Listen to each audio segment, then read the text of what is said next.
As I approach a patient who's complaining of difficulty breathing, I'm going to be paying particularly close attention to their body positioning, especially their posture. A patient who's tripoding, a patient who is using accessory muscles to breathe, is going to be a patient who's going to be an up-tempo call where I'm going to have to respond vigorously and address their difficulty breathing concerns as quickly as I possibly can. Now, as I walk up and as I say hello, I'm going to place my oxygen bag to the side of the patient.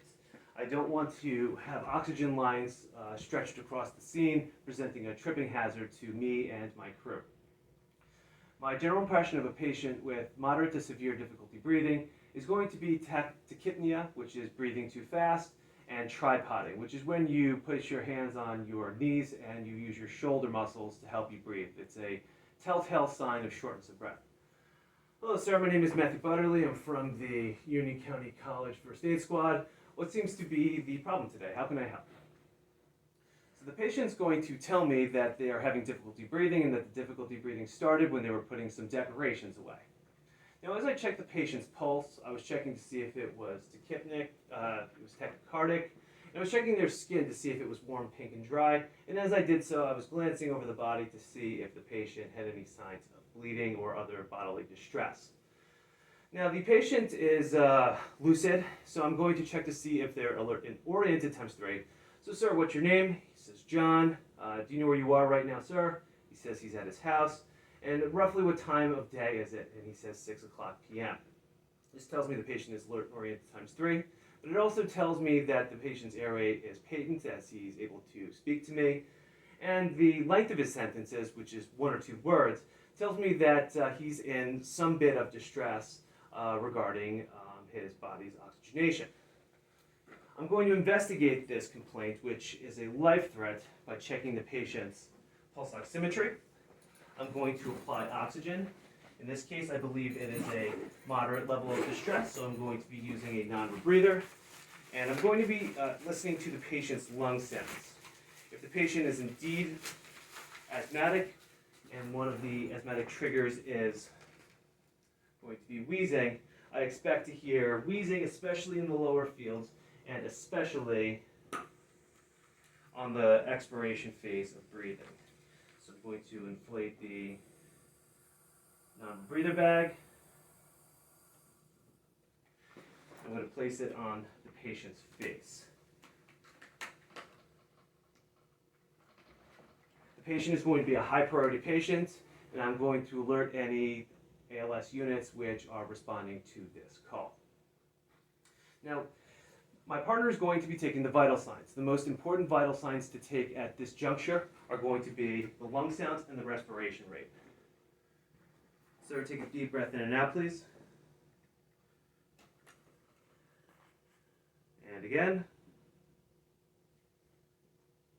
Deep breath in and out, sir. And again. Deep breath in and out, sir. Thank you, and one final time. The patient is wheezing and breathing at approximately 30 times per minute. My partner is going to continue the vital signs as I make my way through the interview. So, sir, tell me about what you were doing when this difficulty began. He says he was packing some decorations away in his attic, that he was exposed to dust, and this is a known trigger for his asthma. Is there anything that seems to make it better or worse? Anything that changes the way it feels? The patient says that it is difficult to move around, and exertion makes him feel tired and fatigued. Now, is there anything you can say that will get me put myself in your shoes? Any way you could describe it? And the patient says that they're feels like they're breathing through a straw. Now, is it just the difficulty breathing, or do you have any pain anywhere else? Any difficulty anywhere else in your body? The patient says no. Now, on a scale of 1 to 10, 10 being the worst difficulty breathing you've ever had, where does this rank on that severity scale? The patient says it is an 8. The patient says that the difficulty has been there for about 15 or 20 minutes, and that it's been gradually building in intensity. Okay, sir, I'm sorry to hear all that. I just need to ask you a few more background questions to learn a bit more about your medical history. Do you have any allergies? Yes, he says he's allergic to peanuts. Allergic to peanuts. Have you been exposed to any peanuts, eaten any strange foods? He says no, that he prepared his own food a short time ago and that there were no peanuts in it. Okay, sir, are you on any medications? The patient says that they are on hypertension medication and they take albuterol for their asthma. You take albuterol. Do you have it with you? He says he does. Is this your albuterol? He says that it is. How many puffs per dose do you take when you do take it? The patient says that he takes 2 puffs per dose. Okay. Do you have a daily maximum? He says yes. He is capped at 10 puffs per day. All right. And is this an emergency inhaler? And the patient says yes. Yes, it is an emergency inhaler. With that, you should put the medication down on the ground so you don't get distracted by it.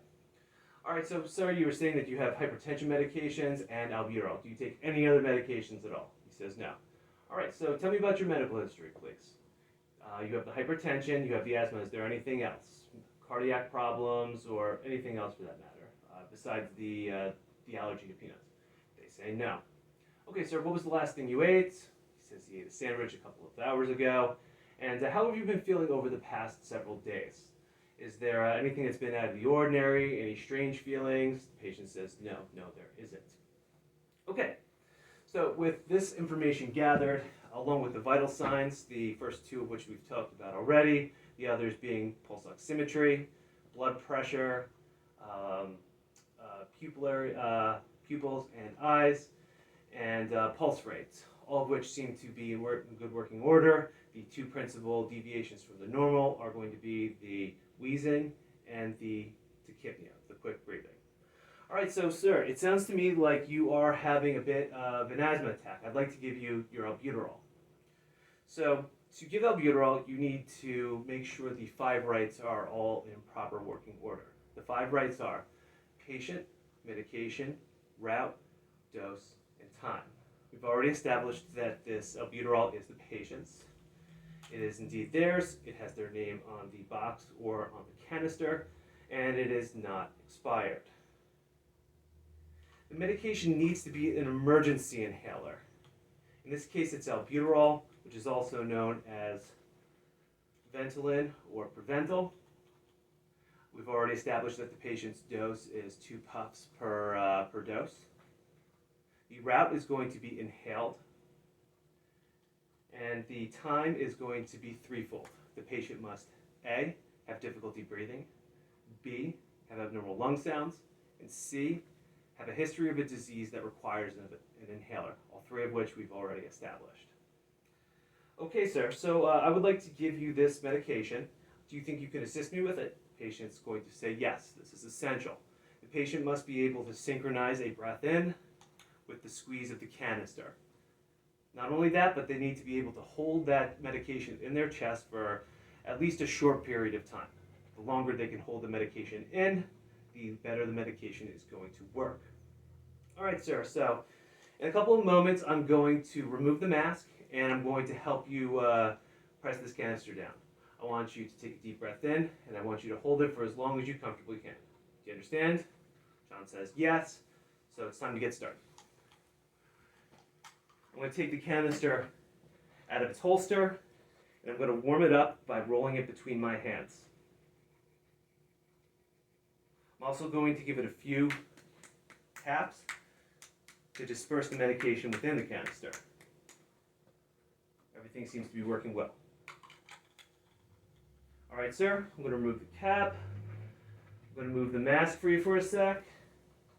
And on the count of 3, I want you to take a nice deep breath in, okay? Ready? 1, 2, 3. In.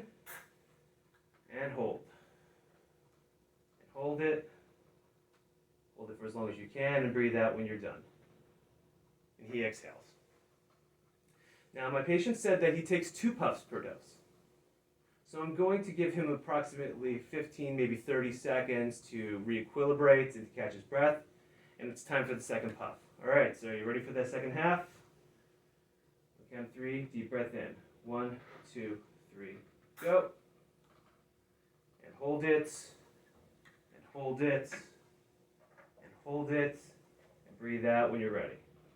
And he breathes out. Okay. I'm going to be reevaluating this patient in approximately 5 minutes to see how our medication is working. Of particular note are going to be the side effects. Preeminent among them are going to be heart palpitations, a flutter in the chest, anxiety, nausea, tremulousness, especially in the hands, and sinus tachycardia. My patient should not be walked.